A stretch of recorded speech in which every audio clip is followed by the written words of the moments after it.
Frankly Speaking with Sendra D. My name is Sendra Dorcé. Once again, thank you for joining me.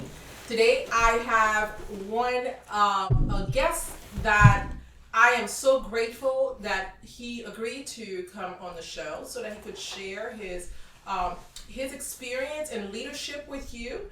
As you know, I try to bring guests on the show that can inspire you. And Mr. Goble has been someone who's been in my radar for some time, and because he's a business leader as well as inspired political leader, and that's what this channel is all about. We discuss business and politics, so we also try to get you the background story as to the person and personality behind that specific platform, whether it be business or politics, and Mr. Goble brings both with him. So I'm going to tell you a little bit about Richard today, and he has 30 years of leadership experience as a conservative, and in 1988 he co-founded the Young Republican of Boca Raton in South Florida, which grew to be one of the most successful young Republican organizations in Florida. After being elected twice as an executive officer for the Young Republican of Boca Raton, Mr. Goble assisted in numerous campaigns on both the local and national scales that helped allow the better Republican representation that exists in Palm Beach County today. In 1981, Mr. Goble founded a small stock brokerage firm called Empire Financial Group, which eventually became the largest stock brokerage firm in Central Florida. In 2007, his experience in the stock brokerage and mortgage industry, Mr. Goble has been elected president of the Florida Security Dealers Association, Seminole County Executive Committee man, state officer for the Young Republicans of Florida, and chairman of his church stewardship committee. He now lives in Longwood, Florida, with his wife Beth, his twin daughters Amanda and Brianna, and he graduated from Florida State University. His youngest daughter Cassidy currently attends Sanford University. Can I just say, first of all, a man who survives 3 daughters gets my attention. Thank you. Because I know what that can imagine. I know what I put my mother through. So, Mr. Goble, thank you so much for coming on the show. It is a privilege and honor to be able to have a conversation with you. And what did I leave off? What would you like to introduce you? Is there something you wanted to fill in? Sure. I was elected as just a local district person in Seminole County when I first moved here in '92. My twin daughters graduated from Florida State in business, and they're both very successful. And I have my daughters graduated from Florida State, and I'm very proud with them in business. They graduated in business, and I have the youngest daughter who's going to be a senior this year, who's in the honors program at Sanford and was accepted to the London School of Economics for the summer term, but unfortunately that was canceled. And I got a nice refund with that. But she's doing very well, and I'm very proud of her. The other thing is I started the Young Republicans of Boca Raton, and I helped a lot of campaigns in Palm Beach County and even in Broward County and Dade County. And I was supported by many of the Hispanic groups, Cuban groups mostly, in Miami when I ran for state Young Republicans, and I was elected twice with that. So I really enjoyed the political the talks. I love staying up late at night talking about politics and learning from each other. And of course I love reading the books about the different political views and how to state your case and so forth. But what I really realized is how important our politicians are to our daily life, how they can affect our life. And it appeared to me that we were having people that were running for office that really were not as qualified as they should be. Okay. On that note, I want to bring back to so we got to understand what has been your journey. So now I want to ask you, what has been your journey that brought you to this point? So it sounds to me that's exactly what you were getting into, as to what you noticed was missing and what inspired you to want to make a contribution in the political arena at this point. It started out, it started off when I was in middle school, and I really got infatuated with the presidential race with Nixon. And so I was in charge of the middle school Nixon campaign. Wow. And I actually took self-pride in Nixon winning because I thought it was because of me. But in fact, it was the opposite. He won quite handily without me. But I enjoy campaigning. I enjoy speaking your views. And you learn a lot about history and the government when you do run campaigns. When I joined the Young Republicans and I was a co-founder of Young Republicans of Boca Raton, I just did it for fun. I did it to socialize. I enjoyed the conversation. I had no intentions of running for office until I started helping people to run for office, but I still wasn't in me at that time. I was actually a guest speaker here at the Young Republicans of Seminole County, where I met my wife at the Young Republican meeting, Dr. Beth Goble. And Beth had maybe about 3 optometry practices here in the Orlando area. And within a short time, we were married. I think I met her in October, and by that June, we were married. Wow. And we just knew it was the right thing to do. And it was very interesting to meet a beautiful, blue-eyed, blonde doctor who was as conservative or more conservative than me. And is she from Florida as well? No, Beth is graduated from Gettysburg College, and then she went to the Pennsylvania College of Optometry. She was a homecoming queen in her high school, graduated number 2 in a class of 800. Nice. And so she was very social. I thought I was social, but she taught me that I had a lot to learn. And so we ended up, I ended up starting my own business. Again, that's my second stock. So this leads me to my next question for you, which is, who are you as a business and political leader? It seems that you are, I'm just going to let you talk because, you seem to be, how can I say, answering the questions without me asking. So I'm enjoying this conversation. So yes, who are you as a business and political leader? You say you started your first business and... Well, I worked for a short time. I started with Drexel Burnham. And Drexel Burnham at the time was the largest stock brokerage firm on Wall Street and the most profitable stock brokerage firm on Wall Street. And I met the chairman of the board, who was Fred Joseph. And I was shocked when he started talking politics, because we are told to believe that Wall Street are all a bunch of Republicans and conservatives that don't care about the people. I found out that Wall Street actually supported both parties. And anybody that makes it through the primary has been vetted by the large firms on Wall Street, so they're perfectly acceptable. So in other words, Joe Biden is perfectly acceptable to Wall Street. Of course. And Donald Trump is, except when he's not. And hence all the attacks. And it was crazy to me, but I kind of ignored it, but it always stuck in the back of my head. How is it that the CEO of the largest stock brokerage firm on Wall Street at the time supported both parties? I always thought you'd take a side, or it was a pro-business and so forth. So when I started my second stock brokerage firm in 91, it was 1991, I knew that how important the government was when I started to apply. Back then, you could start your own stock brokerage firm with just filling out a one-page form with the SEC, and you're now a BD owner, and you had to get a concurrent approval with, at the time, NASD. That's how simple it was.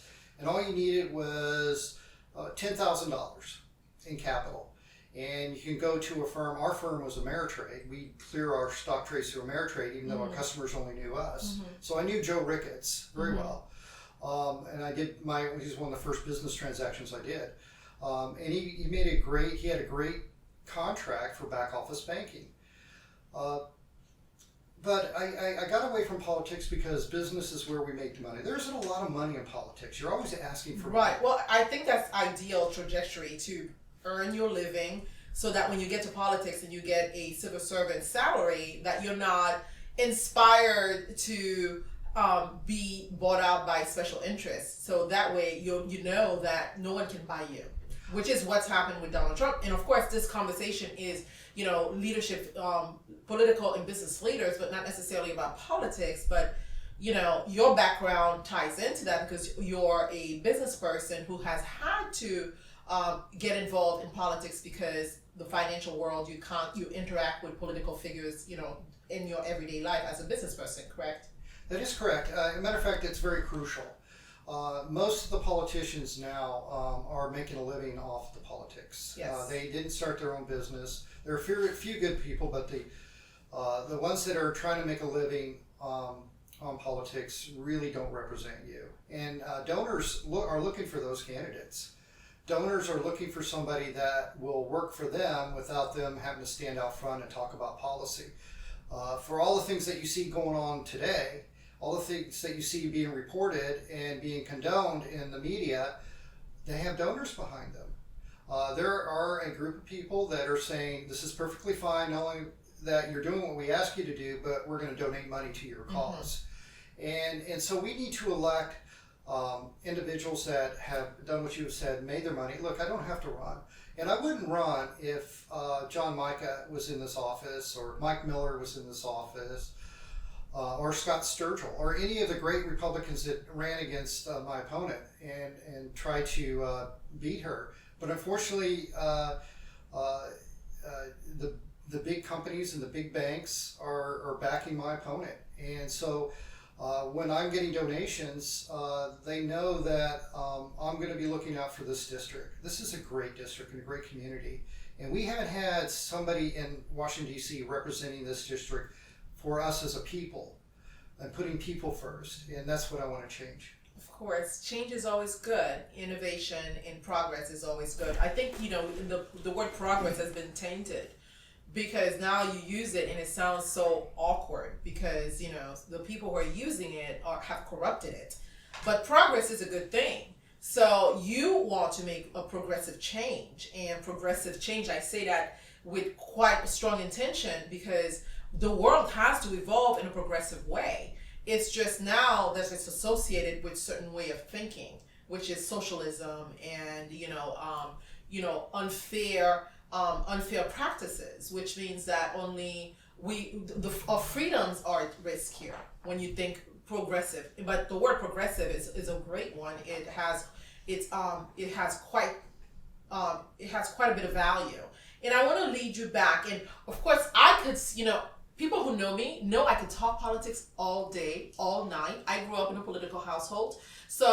But I want to get to know Mr. Goble, Richard, the man behind the idea. So why don't you start telling me let's take away the candidates, who you were, take away all the political things that you've done. When I first meet, I can tell the audience what impression I had when I first met you, but I would like you to tell me, what impression would you like to make on people when you first meet them? Not wanting their vote, just the person. Who is Richard? What should we take away from interacting with you? That's a good question. Well, being involved in business, it's how I can help you with a product or service I may be offering. Running for office, it's how I can serve you. What is it you want your congressman to do for you? And so when I meet somebody, I want to let them know, regardless of their political views, they can trust me and let me know what they think about different policies or about their life, or they can trust me about the issues that they're having. Look, without capitalism, we wouldn't have our safety nets. We wouldn't have Medicaid, Medicare. We wouldn't have disability. We wouldn't have many of the benefits that we provide everybody. And that's why socialism is a fraud. And the other side that is pushing socialism knows it's a fraud. That's why they're trying to control the media and free speech. And so when you get to know me, I just want to let you know I'm here to serve you. And if I can serve you, many of the issues that are brought to me are state issues. But if it's a federal issue, or even if it's a state issue, I try to point you, or my staff will try to point you in the right direction and help you. And I'll let you know that I am kind and I am fair, and I don't. And you raised 3 daughters. That's quite a task. So tell us who you are as a father. Well, I hope I'm a good father. I pray I am. My daughters are very successful. One of my daughters, Brianna, who became the #1 salesman in a company of 5,000 employees just recently, and it's only her 2nd year there. And I told her I couldn't be more proud of her. Now she calls me up for sales pitches, and she calls me up for different things on how to handle situations. But look, she could have chose not to listen to me or even expand upon it. And she's taken that, and now she's very successful.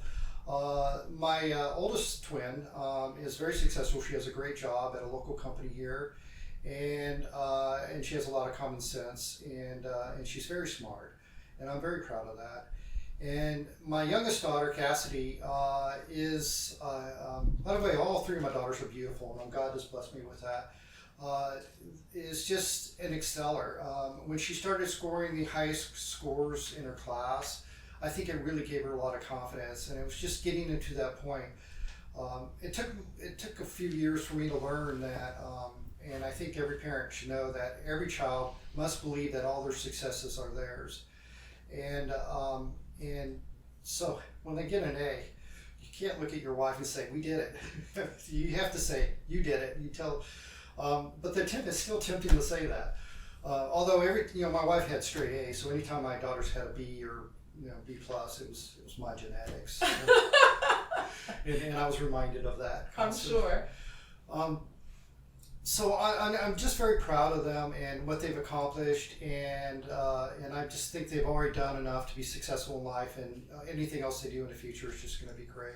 And as a husband, as a husband, well, when you're married to a doctor of optometry, you're not the smartest person in the room, and I find myself always walking the wrong way or saying the wrong thing sometimes, and it took me a while to learn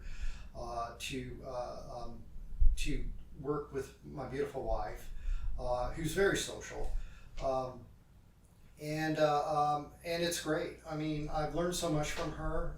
She hasn't had to practice optometry in 25 years. I've been blessed enough to make enough where she could stay at home. Did she homeschool your daughters? No, teaching's not her gift. I understand that more than you know. We actually homeschooled for 1 year, and I had a fleet of teachers that we would drive for. So our homeschooling was driving from one teacher to the next teacher to the next teacher, which was fine. Actually, I preferred that, and I think my daughters learned quite a bit. Now her gift is ministry. She's very active in her church, and also she's very active in the pro-life.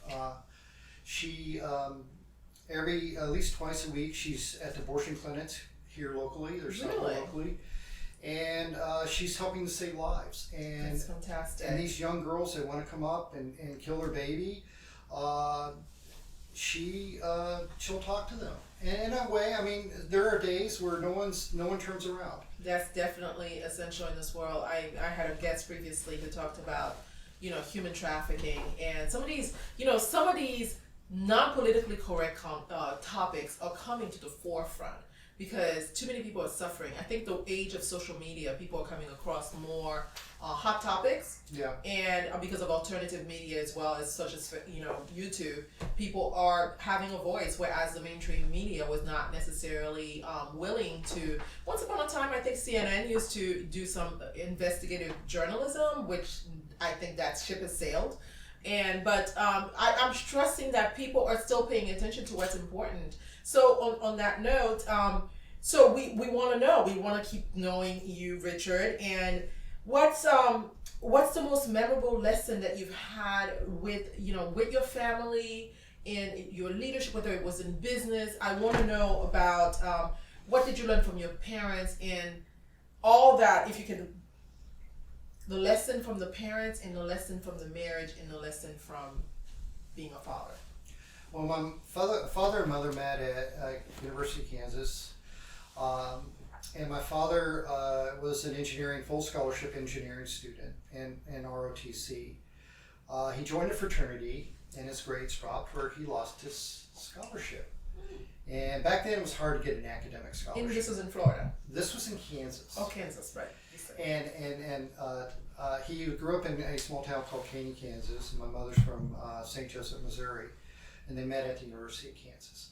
And so my father learned how to sell. Here's a very, very highly intelligent man. This is a man that could sit down and play the piano without lessons. He's a prodigy. And he went door to door selling encyclopedias to pay for his college education. And so he learned how not only to be a very good engineer, but also to sell. and that paid off very well because he was a gunship helicopter pilot in Vietnam. He worked. Thank you for your family service. Oh, he risked his life. He flew many missions. Of course. And to basically help it's my opponent's homeland to save them from communism, and he wanted to keep them free. So he was a commander and he was a leader, and I think he had a crew of about 30 on that was responsible for his gunship helicopter, including maintenance, and you had different jobs there. So I learned from him, and one of the things I learned from him is he loved his crew because they risked each other's life for each other. They fought and defended. They fought in Vietnam and they defended themselves for each other. And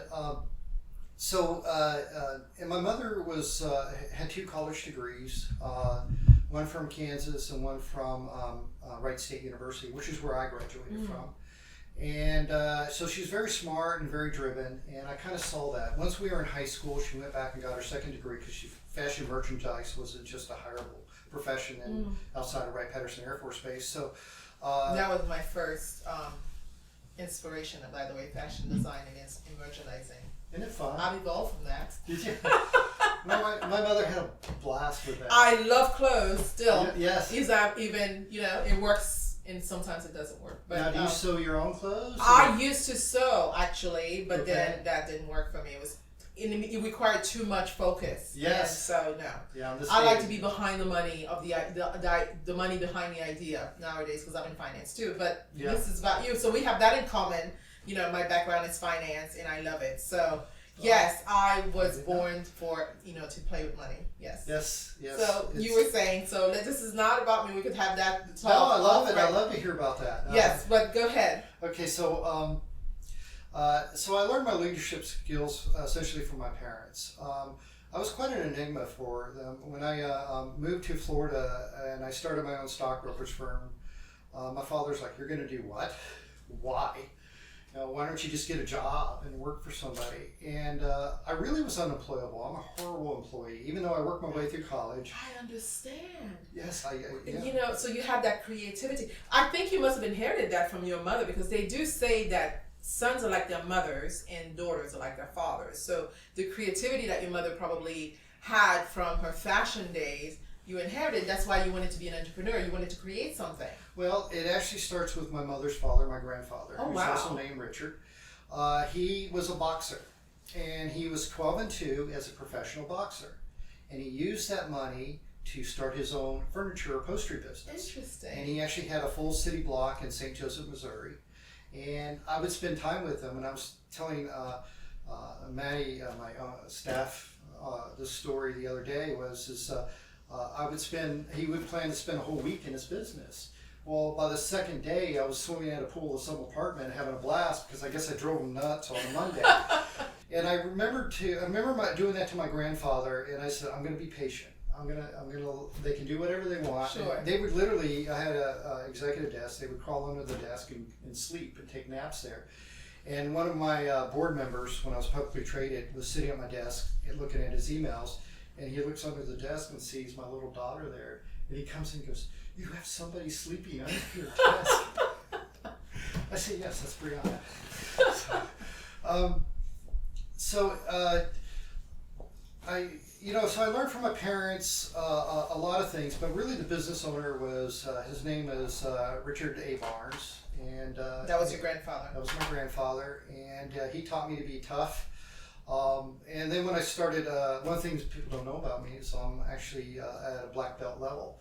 My goodness. I tried it once. And I was like, the kicking thing was not. The kicky thing is tough too. When you get older, yeah. And my wife, you could stretch and take her foot up to her head. I would kick about waist level, and she said, "You're just going to have to do better." So. Oh my goodness! I have to meet the wife. Next interview, you'll have to bring her and the daughters when you win. I will. Unfortunately, one of my daughters has my stretching. Yeah, the other two has my wife's. But what I found out is I had very quick hands. And I think I got that from my grandfather, who was, the professional boxer, where I would be 41, 42, and my wife is just laughing because all these kids are running around me doing the same thing. And but I was sparring a young 19-year-old, and and I was just waxing him. And he couldn't figure it out, and I just realized I had unbelievable speed with my hands. And he couldn't see it coming. And I was like, thank you, Grandpa. I got something from you. And it was just the fact that I could fight, and because of the quick hands. So the leadership really kind of came with trial and error later on. I really wasn't a good boss. You were not. I was not a good Because it requires patience. It requires patience. Do you have patience? And communication, and don't say what's on your mind. Say Right, what straight. Yes. There would be days I'd be driving into the office and I'd have maybe 15 stockbrokers working for me, and I was like, we didn't do one trade yesterday. They all just bad. And here I am paying all this overhead and everything. And it was my first office was in Merritt Island before I moved over here to Longwood. And I would just, on the way drive, I was so ready to get rid of them at the beginning. And then by the time I got there, I was softened, like, all right, let's have a sales meeting. Let's talk about what we're doing. But you know, doing. being in finance, of course, you know, that's part of the territory. You have to have, you know, thick skin in finance. So that if you were not that warm and fuzzy boss, that's probably what was required. It was. You know, I was, you know, when people lose money in the stock market, they sue you. Absolutely. And there isn't something out there that says, we put it in our application that you can lose all or some of your money. But they want you to, but the big firms want you to believe that if you invest with them, you'll make money, and if you sue us because you lost money, well, we have the arbitration panels and we'll beat you. Well, as a small firm, we had to have a different approach. Of course. And so it was tough. It was tough in the fact that the large firms were essentially pushing out the small firms through regulation, and I tell the story that 80% of all regulations are for anti-competitive purposes. And I was just talking to one of the states, I'm not going to say which, regulators, and he was talking about how it's important to protect the people. Now, being a FINRA governor, I know these laws that are passed are already vetted by the large firms, and so I didn't want to break it to him that I already know that when these new regulations pass, the large firms give their blessing. And I saw that when I was on the FINRA Board of Governors. I was actually amazed by that. There was one, but How anyway, long were you on the board? How long were you on FINRA? I wasn't only on there for maybe about 9 months.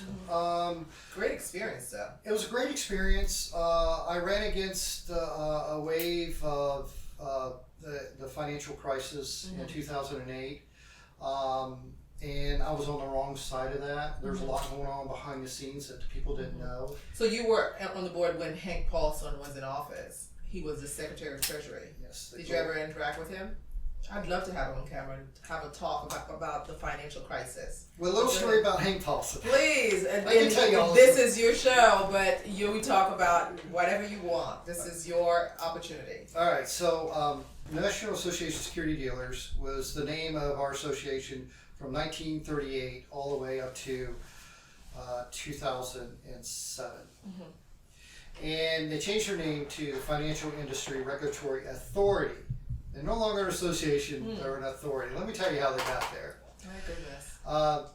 I discovered through a good friend that it was the voting, how to control the National Association of Security Dealers was through the Mahoney Act in 1938, where one firm had one vote. Okay, well, why would one firm have only one vote? That means Merrill Lynch has one vote.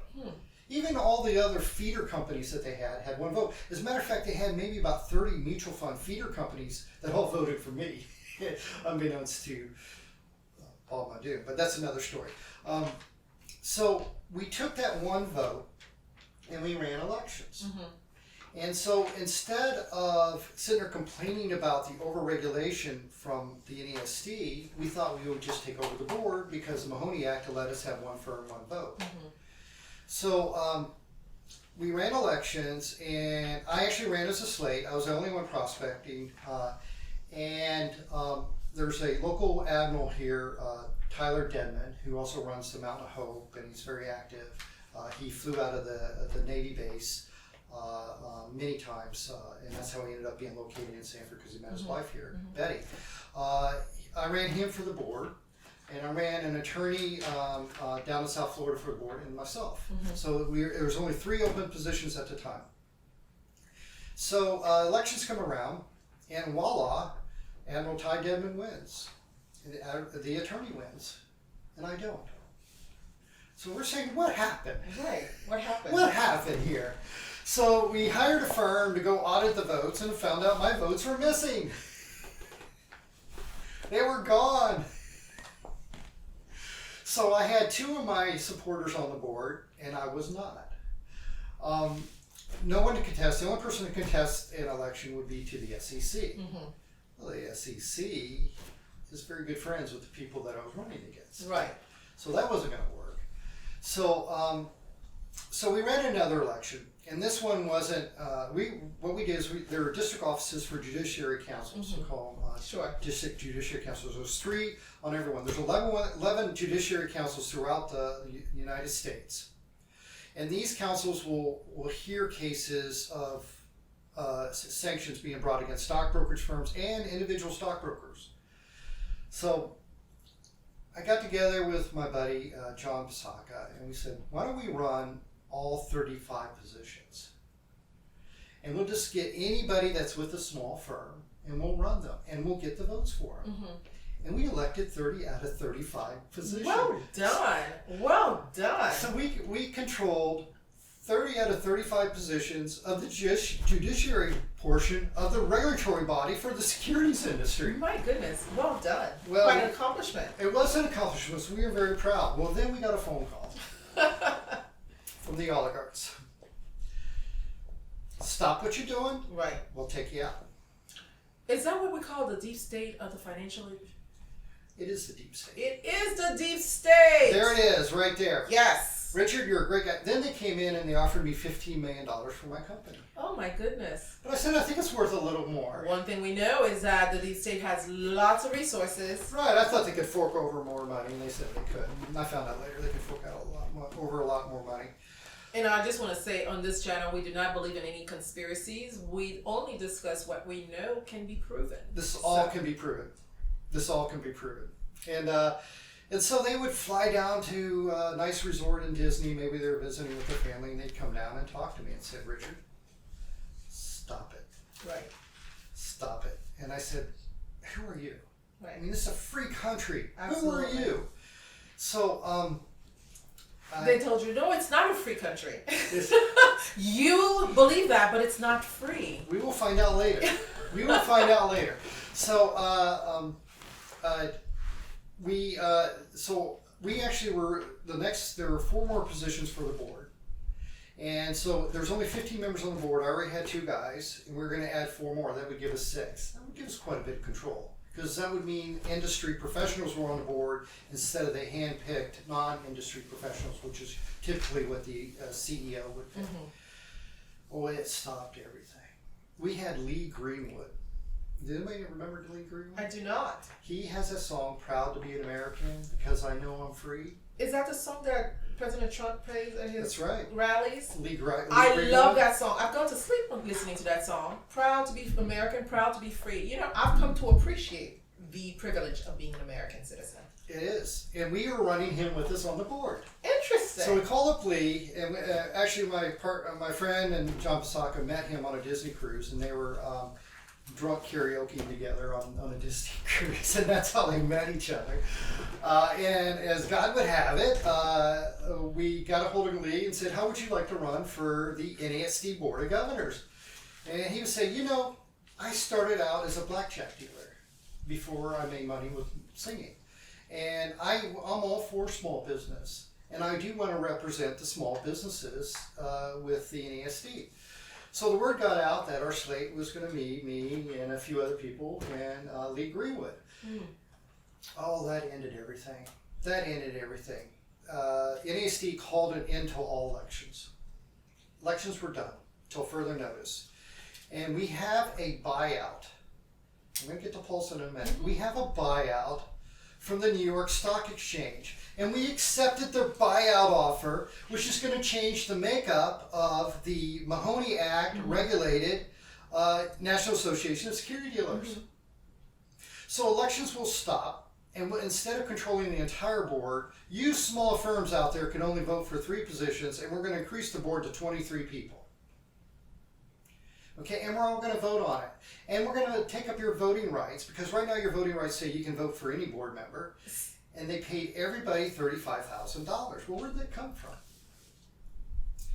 It came from the owner of the New York Stock Exchange, Goldman Sachs. Of course. Everywhere there's a question mark, Goldman Sachs appears.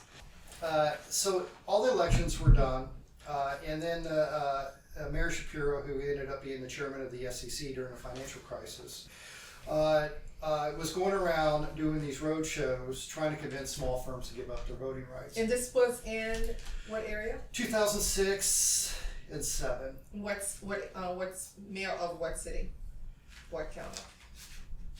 The SEC. You said the mayor was going around. Oh, the chairman of the Oh, SEC. chairwoman. The future chairwoman of the SEC. She was chairman of the board of the NESD at the time. Okay. She's going around as chairman of the SEC of the National Association of Securities Dealers, basically telling its members to give up their voting rights. My goodness. Okay, you must give up your voting rights. So, 1,400 firms did not. 1,400 stockbrokers firms voted with me, but 2,000 voted to give up their voting rights. They took the money and ran. And of those 1,400 firms, we did an analysis, and we found out that 50% of those firms were audited within 1 year who had not been audited the previous 5 years. Wow. So basically it's retaliation. So they gave up the voting rights, and now they have elections. We can run 3 people. Well, I ran the whole slate. I found large firm members. I found 3 to run against Merrill Lynch and the other large firms, and I found a middle-size member to run against a middle-sized firm. And then I found, I just ran myself for because I didn't want them to fake the ballots again. So I just ran myself. So I win, and my 3 large firm candidates and my 1 large middle-sized candidate did not win. So basically the large firms voted for whoever the NSD told them to vote for, and the middle-sized firms voted whoever the NSD voted. Mm-hmm. But the small firms would vote wherever I might go. So we lost complete control, but I was on the board. And so, and it's a funny story. The meetings are on the 55th floor of this very tall building, and you have to take a limousine from the airport. It's your part of your, because when you're a governor, you have protection. Sure. Because someone's going to kill you. Right. No, I don't think any elected, public servant, usually has some kind of protection. Right. I'm not sure how that would work with defunding the police and making sure all guns outlawed, but here they we are. They have their private security. Yes, of course. And it's good private security. Actually, they're really great guys. I love talking to them. So I had to take a limousine to my hotel, and then I had to take from my hotel, which is a walk away from where my meeting was. I had to take a limousine, and I took a cab once. And one of the executives for the chairman, Mayor Shapiro, called me up and just ripped me. Don't you ever take a cab. Don't you ever grab a cab. I said, but I just wanted to go to that Burger King across the street. I was hungry. I was really hungry. And plus I wanted to see what it was like with the Burger King right there near Battery Park. And she said, we had our limousine. I said, well, they weren't there. I looked, they weren't there. And I'm kind of a free person. So anyway, I took a limousine from now on. So anyway, I go to my first board meeting, and I go up to the 55th floor. I think it was 54 or 55, very high up. And the boardroom overlooks the Statue of Liberty. It's the most gorgeous boardroom. Well, this is the center of the financial boards, because we're the regulatory body. You had the chairman of the SEC, all the commissioners of the SEC. You had the IRS commissioner was there. You had the chairman of Lehman. You had the chairman or the president of Merrill Lynch, the president of Bank of New York, the president of Columbia Business School. Interesting guy. But you had. I love the pause. Yeah. It seems like you went down memory lane very quickly. But he would always say, Richard, you just don't understand. Yeah, I'm not an oligarch. I don't understand. So, went to the board meeting, and they had rented a metal detector. They must have found out that I was pro Second Amendment, and they rented a metal detector just for me. So I couldn't enter the board area until I walked through the metal detector. And I was watching all the other board members. Hey, how you doing? Hey, how you doing? I said, well, why aren't they going through? They said, Just take your stuff out and let me look at your briefcase. And so that was my experience. My first experience with my new board. My goodness. And now I had sat on other boards beside that, but it clearly was the dissident. It sounds like fun, but it sounds to me that you were not a follower. You were leading in your own way, and main reason why you make a great entrepreneur, because most people who are entrepreneurs cannot follow, because especially if they don't. First of all, it would have to be a perfect fit as to what the other person wants them to follow, because any little thing, anything that's out of place, out of line, it doesn't take long for you to say, no, I can't do this, right? And so that's what propelled you to. You probably did. How long were you employed before becoming self-employed? Well, I started off as a commission salesman. Mm-hmm. Started with nothing. I basically was living on credit cards. Mm-hmm. And I remember when I first got my first $4,000 check, I thought I was rich. And then a few months later, I got a $12,000 check, and I thought I was even richer. And then I ended up being one of the top producers, and I, it just changed my whole perspective on life. I'm sure. It was something that I wanted to continue, and in order to continue, I was in Florida in January of 1986, Mm-hmm. right after I graduated from college. I was in Ohio, graduated from Wright State. I told all my fraternity friends and little sisters, I said, "You won't see me again," and they laughed. I said, "I'm driving to Florida to become a stockbroker," and they laughed. They said, "No, you're not." I said, "Yeah, I am, and this is goodbye." "Oh, no, you're not." Now, I only had a two-seater. I had a 300ZX Turbo, which I paid for myself. It was I thought the best car in Dayton, Ohio, and it was a great car as a senior in college. Was. Yes, and after working 4 years at a company called Emory, I worked at 11 at night to 7 in the morning. I go to class at 8 a.m. and then I would get back and go to class from 7 to 9:30. So you are the American dream. You are someone that I could see as saying, you're a self-made man. Definitely. And this whole concept of, some people having more ease than others. No, you worked hard for achieving what you've accomplished so far. And I think it's harder now because of the barriers that are put up with small businesses. And that's one of the things I want to take away. I've been through the mill. I know what it's like to have the IRS come in and say you didn't make enough deposit, or you missed a deposit. That's even worse. But it's even worse now because, of course, as small business owners, you have to have reserves, right, for that rainy day. But can you imagine what a small business is dealing with now in this day of COVID? These people who, even though they have reserves, were pretty much wiped out. And so I just got distracted by what you just said about small business, of course. Well, we would look. Walmart was a small firm out of Bentonville, Arkansas, and Sam Walton, he had tried many times and gone bankrupt. And if it wasn't for a small stock brokerage firm in Arkansas to take him public, we wouldn't have the largest employer in the world. Well, those small stock brokerage firms have been eliminated. And now you can't do an IPO going public. Our capital formation has been choked off since 2005. It really started about in 1995 and 96. So 2005, this is Hank. Are we going to get to Hank at some point? Because Hank was in office in 2005. Hank Paulson, yeah. I'm going to get you back to Hank. I want to hear about Hank Paulson. Hank was involved with Goldman Sachs when they bought up all everybody's voting rights. And so that was the connection with Hank. Hank and I did a proxy battle. And Hank came up with $250 million and used that money to buy up all the voting rights of the small firms, which basically was the final nail in the coffin for capital formation for small businesses. I hear that. I remember watching one of those, I think was it Too Big to Fail? It was a film on the financial crisis, and when he said he had to go in and talk to all the chairmen board chairman for the large banks. And he said his wife had been praying for him. And I was like, what was she praying for, though? That's right. Sometimes what she's praying, but what is she looking for to, And so a lot of big bailouts came as a result of that. And I'm not sure I processed, even though I'm a capitalist, I'm not sure I processed those bailouts really well.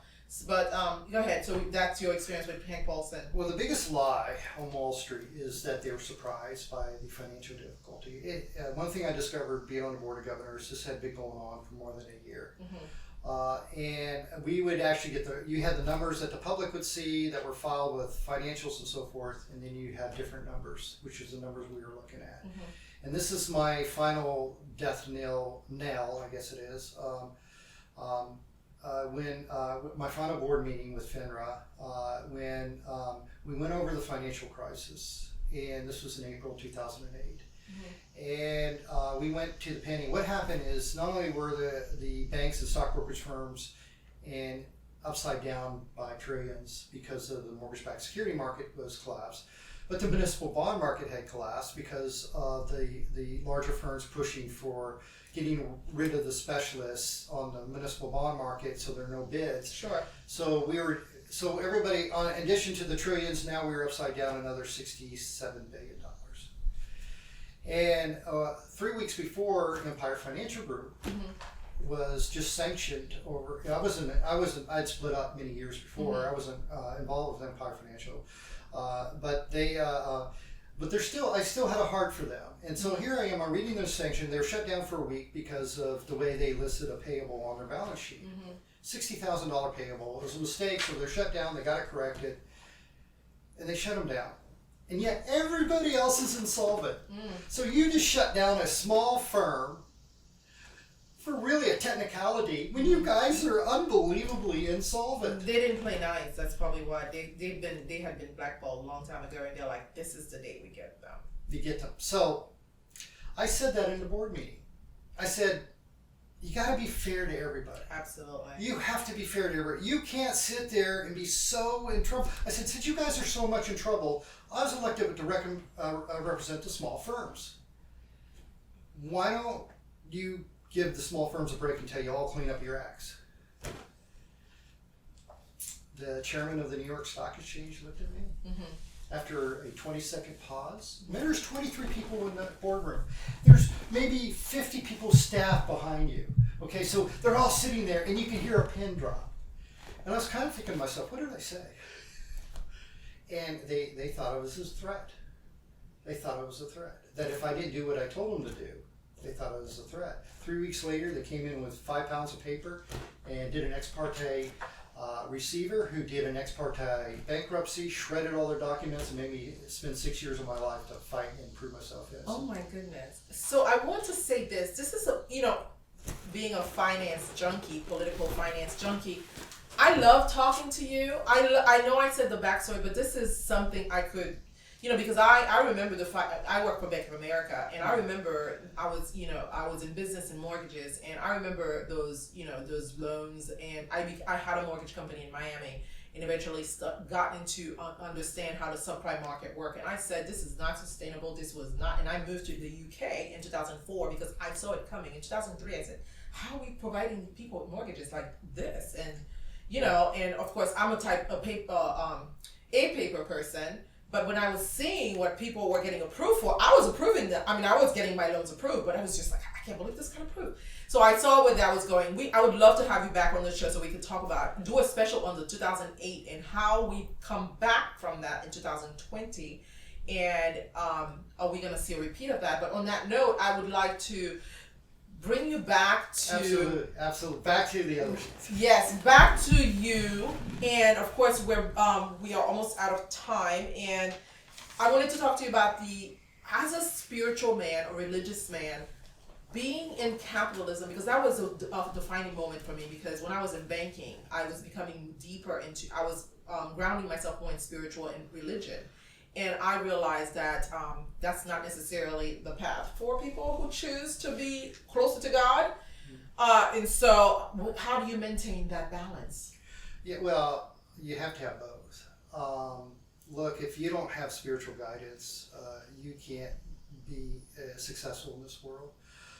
And those people that do become successful without it, are headed toward disaster. And that's why I think that opposition leaders that tell you not to get that spiritual guidance are really selling you the most most crucial thing that you need in your life. Absolutely. We all need a little bit of salt when we're young. We all need spiritual guidance throughout our life. Truly. And and you're a Christian, you say, and you say your wife now devotes her time to Christian, causes, and that's admirable. And so, just, because we talked about some very heavy things, finance being one of them. What's a fun fact about your life? Fun fact is I was very involved in charities. We actually put together money to help establish the Mountain of Hope, who established a hospital in Honduras. And Honduras is kind of a socialist country where all the doctors are government employed. Sure. So when we're trying to, my opponent who's a doctor, I know all about the doctor business because of putting together this hospital with John Malonick and Admiral Ty Dedman. It's a great organization, and it changed the community. I saw when we brought the doctors down, the kids were healthier, and what really helped the community was the veterinarian, because when the cattle and the food line was healthy, the kids were eating better. Of course. And so you would see parents that were this tall, and the kids after a few years of our notion that were just, that looked like American kids, sure. fully grown. And that to me gave me immense pride. But I have to say, as part of another charitable organization, as a reward, they would bring Christians upon the USS Enterprise. Mm-hmm. And I got to fly out to the US Enterprise, catch the cable, spend the night, have dinner with the captain and the fleet admiral. Very nice. Tour the entire ship. Nice. Including meet the CAG. Very nice. Don't talk to a CAG after they finish their 12-hour shift. Do not talk to a CAG after a 12-hour shift. They are just salty, as you can all imagine. But I understand why. They're under a lot of pressure. CAGs are the air traffic controllers on the flight deck. Sure. And they write on the windows and everything. And so it was kind of like, hey, CAG, how you doing?